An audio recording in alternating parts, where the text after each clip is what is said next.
বৰপেটা ৰোডত মাৰাথন দৌৰ প্ৰতিযোগিতা। মাৰাথন দৌৰ প্ৰতিযোগিতাত 50ৰো অধিক খেলুৱৈয়ে ভাগ লয়। বৰপেটা ৰোড মিনি ষ্টেডিয়ামৰ পৰা গোৱাগাছা শিৱ মন্দিৰলৈকে মাৰাথন দৌৰ প্ৰতিযোগিতা অনুষ্ঠিত হয়। 10 কিলোমিটাৰলৈকে দৌৰ প্ৰতিযোগিতাত ভাগ লয় খেলুৱৈসকলে।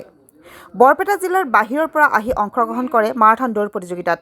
ৰাষ্ট্ৰীয় যুৱ দিৱসৰ লগত সংগতি ৰাখি স্বামী বিবেকানন্দ ভাৱ দৰ্শন কেন্দ্ৰৰ দশক পূৰ্তি সমাৰোহ উপলক্ষে মাৰাথন দৌৰ প্ৰতিযোগিতা বৰপেটা ৰোডত অনুষ্ঠিত হয়।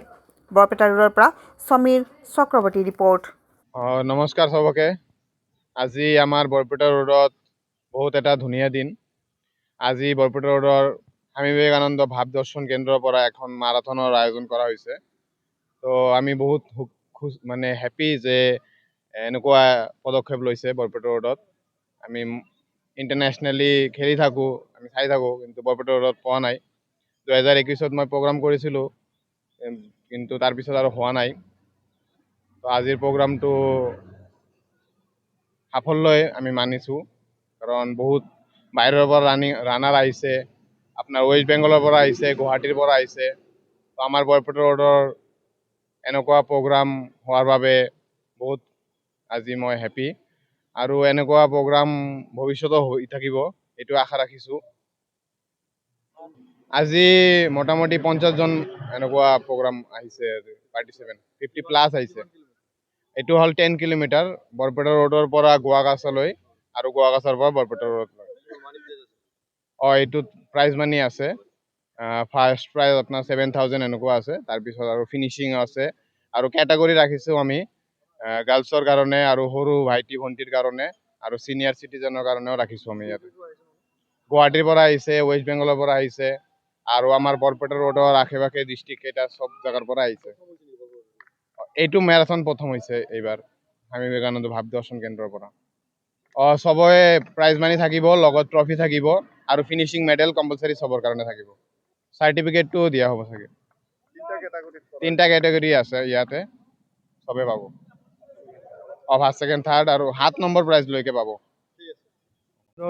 দশক পূৰ্তি সমাৰোহ আৰু ৰাষ্ট্ৰীয় যুৱ দিৱস উপলক্ষে আমি 4দিনীয়া কাৰ্যসূচী হাতত লৈছিলোঁ। আজি আমাৰ 3য় দিন।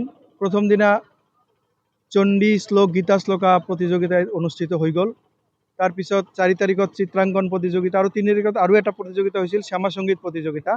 আৰু আজি এটা গুৰুত্বপূৰ্ণ প্ৰতিযোগিতা মাৰাথন ৰেচ, যিটো অসমৰ বিভিন্ন প্ৰান্তৰ পৰা প্ৰতিযোগী অংশগ্ৰহণ কৰিছে। অকল অসমৰে নহয়, সুদূৰ পশ্চিমবংগৰ পৰাও প্ৰতিযোগী অংশগ্ৰহণ কৰিছে ইয়াতে। তো আজিৰ এই যে এটা মাৰাথন দৌৰ প্ৰতিযোগিতা, এইটো এটা এৱাৰনেছ, ফিজিকেল ফিটনেছৰ কাৰণে এইটো এটা এৱাৰনেছ প্ৰগ্ৰাম হয়। যে আমি জানো যে স্বামী বিবেকানন্দই কোৱাৰ দৰে যে মানসিক শক্তি যদি আনিব লাগে, শাৰীৰিক বল আমাৰ আৱশ্যকভাৱে।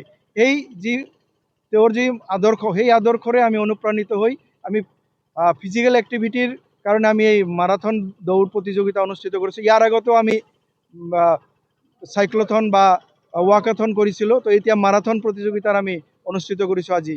আৰু অহাকালি আছে আমাৰ যিবিলাক কম্পিটিশ্যন হৈ গ'ল, ইয়াৰ পুৰস্কাৰ বিতৰণী সভা আৰু বিভিন্ন ধৰণৰ সাংস্কৃতিক অনুষ্ঠান আমাৰ আছে। এইটো হ'ল মোহনলাল চৌধুৰী স্মৃতি উদ্যান, য'ত স্বামী বিবেকানন্দৰ ডাঙৰ প্ৰতিমূৰ্তিখন আছে। ইয়াতে 60 এবাভ পাৰ্টিচিপেণ্ট আছে। আটাইতকৈ ডাঙৰ কথা হ'ল এইটো যে মানে অসমত, গোটেই অসমৰ পৰা, এতিয়া গুৱাহাটীৰ পৰা আহিছে, এইফালে কোকৰাঝাৰৰ পৰা আহিছে, আলিপুৰদুৱাৰৰ পৰা আহিছে, আমাৰ কলগাছি, বহৰী, চেঙা, এইফালে গোসাইগাঁও, অভয়পুৰী, বঙাইগাঁও, বিভিন্ন অঞ্চলৰ প্ৰতিযোগীয়ে কিন্তু পাৰ্টিচিপেণ্ট কৰিছে। এইটো আমাৰ কাৰণে কিন্তু এটা এচিভমেণ্ট। যিকোনো খবৰ আৰু বিজ্ঞাপনৰ বাবে যোগাযোগ কৰক 7896121996।